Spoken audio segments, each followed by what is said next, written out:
Hi guys, അപ്പോൾ നമ്മുടെ ചാനലിൽ പുതിയൊരു വീഡിയോയിലിട്ട് എല്ലാവർക്കും സ്വാഗതം. അപ്പോൾ ഞാൻ വീണ്ടും ഒരു ഹെയർ കെയർ വീഡിയോ ആയിട്ടാണ് വന്നിരിക്കുന്നത്.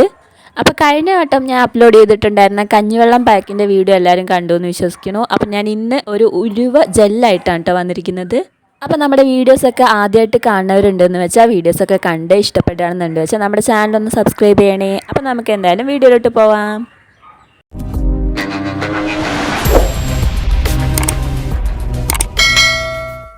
അപ്പോൾ ഞാൻ നേരത്തെ പറഞ്ഞ പോലെ ഇന്ന് ഞാൻ ഉലുവ ജെല്ലായിട്ടാണ് വന്നിരിക്കുന്നത്. അപ്പോൾ അതിന് മുന്നേ അത് പാക്കൊക്കെ തയ്യാറാക്കണതിന് മുന്നേ എൻ്റെ മുടിയുടെ ടെക്സ്ചർ ഇങ്ങനെയാണ്. ഞാൻ അപ്ലൈ ചെയ്യാൻ വേണ്ടിയിട്ട് എല്ലാം ജെല്ലൊക്കെ തയ്യാറാക്കി വെച്ചിട്ടുണ്ട്. അപ്പോൾ മുടീൻ്റെ ടെക്സ്ചർ ഇങ്ങനെയാണ് കേട്ടോ, ഭയങ്കര ഡ്രൈ ആയിട്ടുണ്ട്. ഞാൻ കെമിക്കൽ ഷാമ്പു യൂസ് ചെയ്ത് കഴിഞ്ഞിട്ട് പിറ്റേ ദിവസം, അതായത് രണ്ടാമത്തെ ദിവസമായിരിക്കും എന്തായാലും പാക്ക് അപ്ലൈ ചെയ്യുന്നത്. അപ്പോൾ ഇന്ന് അങ്ങനെ ഒരു ദിവസമാണ്, അതുകൊണ്ടാണ് എൻ്റെ മുടി ഇങ്ങനെ ഡ്രൈ ആയിരിക്കുന്നത്. അതായത് 2 ദിവസം മുന്നേ ഞാൻ കെമിക്കൽ ഷാമ്പു യൂസ് ചെയ്തുകൊണ്ടാണ് എൻ്റെ മുടി ഇത്ര ഡ്രൈ ആയിട്ട് നിൽക്കുന്നത് കേട്ടോ. കഴിഞ്ഞ വീഡിയോയിലും ഇതുപോലെ തന്നെയായിരുന്നു, ഡ്രൈ ആയിട്ട് നിൽക്കുന്ന കെമിക്കൽ ഷാമ്പു യൂസ് ചെയ്തതിൻ്റെ രണ്ടാമത്തെ ദിവസമാണ് കേട്ടോ ഞാൻ പാക്ക് അപ്ലൈ ചെയ്യുന്നത്. അതുകൊണ്ടാണ് ഇങ്ങനെ ഡ്രൈ ആയിട്ട് കിടക്കുന്നത്.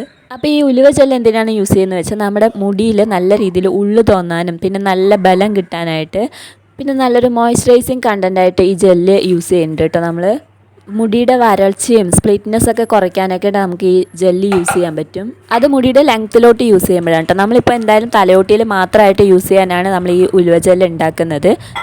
ഇത് നമുക്ക് നല്ലൊരു ബേബി ഹെയർസ് വളർത്തിയെടുക്കാനും പിന്നെ നല്ലൊരു സ്ട്രോങ് ആയിട്ടുള്ള ഹെയർ കിട്ടാനൊക്കെ നല്ല രീതിയിൽ ഹെൽപ്പ് ചെയ്യുന്ന ഒരു സാധനമാണ് കേട്ടോ ഈ ഉലുവ ജെല്ല്. അപ്പോൾ നമുക്കിത് ഉണ്ടാക്കാനായിട്ട് മെയിനായിട്ട് വേണ്ടത് ഉലുവ തന്നെയാണ്. അപ്പോൾ മുഴുവനായിട്ട് ഉലുവനെ ഞാൻ പൊടിച്ചെടുത്തിട്ടുണ്ട് കേട്ടോ.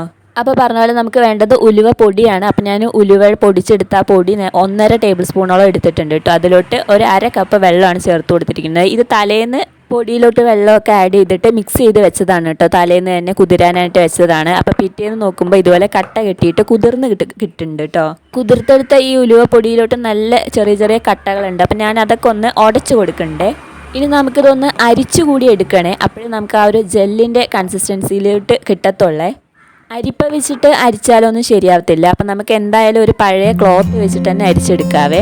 അപ്പോൾ ഒരു പഴയ പാത്രത്തിലോട്ട് നമ്മൾ ഒരു തുണി എടുത്ത് വെച്ചിട്ടുണ്ട്. അതിലോട്ട് നമ്മുടെ ഉലുവ ജെല്ലിൻ്റെ ആ മിക്സ് ആഡ് ചെയ്ത് കൊടുത്തിട്ട് നല്ല രീതിയിൽ അരിച്ചെടുക്കുന്നുണ്ട് കേട്ടോ.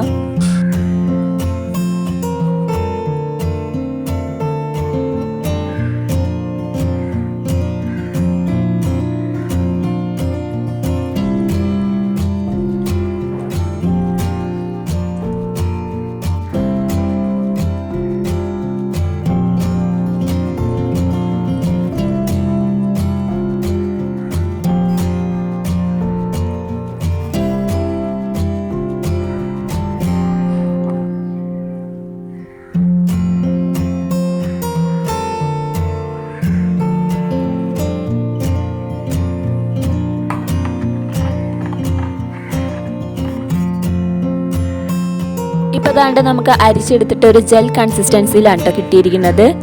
ഇങ്ങനെ അരിച്ചെടുക്കുമ്പോഴും ചെറിയ ചെറിയ കട്ടകളുണ്ടാവും, അതൊക്കെ നല്ല രീതിയിലൊന്ന് ഉടച്ചു കൊടുക്കുക. ഇനി നമുക്കിതിലോട്ട് വേറെ ഒരു സാധനം കൂടി ആഡ് ചെയ്യാനുണ്ട് കേട്ടോ. ഇനി ഞാൻ ഈ അരിച്ചെടുത്ത മിക്സിലോട്ട് നമ്മുടെ ഈ കാസ്റ്റർ ഓയിലാണ് കേട്ടോ ആഡ് ചെയ്ത് കൊടുക്കുന്നത്.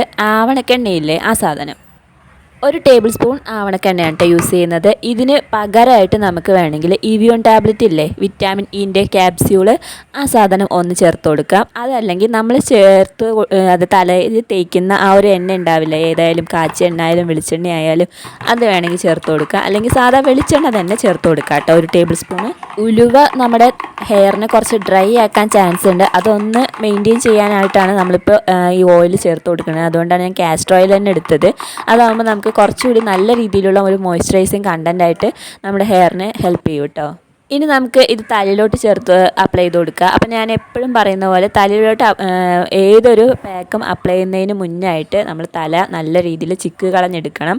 അപ്പോൾ ഞാനത് വൈഡായിട്ടുള്ള പല്ലുള്ള കോമ്പന്നെ എടുത്തിട്ടുണ്ട് കേട്ടോ. ഇങ്ങനത്തെ കോമ്പ് തന്നെ എടുക്കാനായിട്ട്, ഇല്ലെങ്കിൽ മരത്തിൻ്റെ കോമ്പ് ഉണ്ടാവില്ലേ, ആ സാധനമായാലും കുഴപ്പമില്ല കേട്ടോ, നല്ല ബെറ്ററാണ്.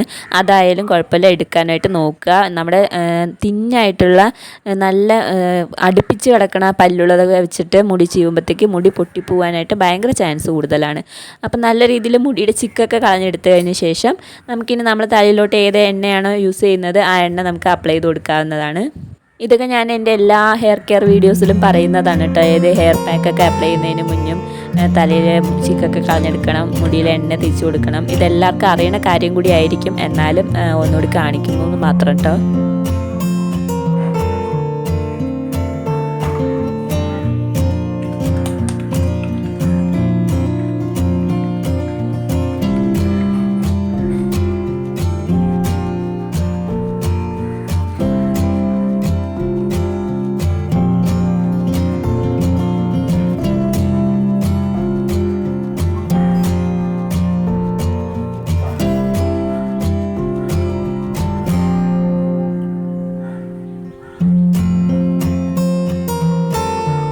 അപ്പോൾ ഞാൻ യൂസ് ചെയ്യുന്ന എണ്ണ വെച്ചിട്ട് ചെറിയൊരു മസാജൊക്കെ വെച്ച് കൊടുത്തിട്ടുണ്ട് തലയിലോട്ട്. ഇനി നമുക്ക് നമ്മുടെ ഈ പാക്ക് ഒന്ന് മുടിയിലോട്ട് തേച്ച് കൊടുക്കാം കേട്ടോ. മുടിയിലോട്ടല്ല, നമ്മൾ സ്കാൽപ്പിലോട്ടാണ് തേച്ച് കൊടുക്കുന്നത്, ഞാൻ നേരത്തെ പറഞ്ഞിട്ടുണ്ടായിരുന്നു.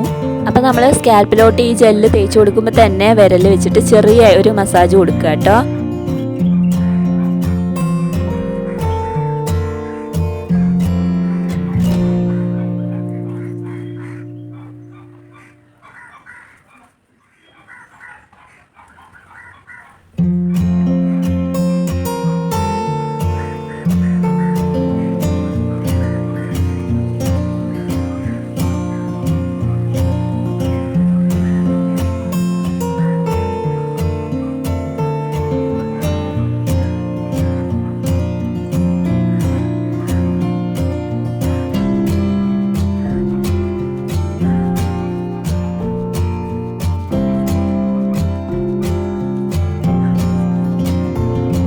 ഞാൻ താണ്ടേ എൻ്റെ ജെല്ല് തേച്ച് കഴിഞ്ഞിട്ടുണ്ട്. ഞാൻ പറഞ്ഞ പോലെ സ്കാൽപ്പിൽ മാത്രം തേച്ചിട്ടുള്ളൂ കേട്ടോ, മുടിയിൽ തേച്ചിട്ടില്ല, ഞാൻ നേരത്തെ കാണിച്ചു തന്നു. പിന്നെ മുടിയുടെ അറ്റത്ത് ചെറുതായിട്ട് ഒന്ന് തേച്ച് കൊടുത്തിട്ടുണ്ട് കേട്ടോ. അവിടെ തേക്കുന്ന വെച്ചാൽ നമ്മൾക്ക് കുറച്ചുകൂടി ഒന്ന് സ്പ്ലിറ്റ്നെസ് ഒക്കെ ഒന്ന് കുറഞ്ഞു കിട്ടാൻ വേണ്ടിയിട്ട് തേച്ച് കൊടുക്കും. ഇത് നമുക്ക് വേണമെങ്കിൽ മുടിയിൽ ഫുള്ളായിട്ട് തേച്ച് കൊടുക്കാൻ പറ്റും, പക്ഷെ ഞാനിപ്പോൾ സ്കാൽപ്പിൽ മാത്രം തേച്ചിട്ടുള്ളൂ എന്നാണ് ഞാൻ ഉദ്ദേശിച്ചത് കേട്ടോ. ഇനി നമുക്കിതൊരു 15 to 20 മിനിറ്റ് വരെ ഹെയറിൽ വെച്ച് കഴിഞ്ഞ ശേഷം ഒന്ന് നല്ല രീതിയിൽ വെള്ളമൊഴിച്ച് വാഷ് ചെയ്ത് കൊടുക്കാം കേട്ടോ. നമ്മളിതിൽ ആവണക്കെണ്ണ യൂസ് ചെയ്തത് കൊണ്ട് തന്നെ ചെറിയൊരു സ്റ്റിക്കിനെസ് പോലെ ഉണ്ടാവും. വാഷ് ചെയ്ത് കഴിഞ്ഞാലും ഡ്രൈ ആയി കഴിഞ്ഞാലും മുടിക്കൊരു സ്റ്റിക്കിനെസ് ഉണ്ടാവും. അപ്പോൾ അത് വേണ്ട, ഇഷ്ടമല്ലാത്ത ആൾക്ക് അവർക്കുണ്ടെന്ന് വെച്ചാൽ നമുക്ക് ഷാമ്പു യൂസ് ചെയ്യാവുന്നതാണ് കേട്ടോ. മൈൽഡ് ആയിട്ടുള്ള ഷാമ്പു വെച്ചിട്ട് വാഷ് ചെയ്യാവുന്നതാണ്. ഉലുവ തണുപ്പാണ്, തലനീരിറക്കമുള്ള ആൾക്കാരൊക്കെ ശ്രദ്ധിക്കുക, 15 മിനിറ്റിൽ കൂടുതൽ വെക്കരുത്, പെട്ടെന്ന് വാഷ് ചെയ്ത് കളയാം കേട്ടോ. അപ്പോൾ നമ്മുടെ ഇന്നത്തെ ഹെയർ കെയർ വീഡിയോ എത്രയേ ഉള്ളൂ, കുഞ്ഞു വീഡിയോ ആണ്. അപ്പോൾ ഇഷ്ടപ്പെട്ടെന്ന് വെച്ചാൽ സപ്പോർട്ട് ചെയ്യണേ, സബ്സ്ക്രൈബ് ചെയ്യണേ. അപ്പോൾ ശരി, എന്നാൽ പിന്നെ ടാറ്റാ.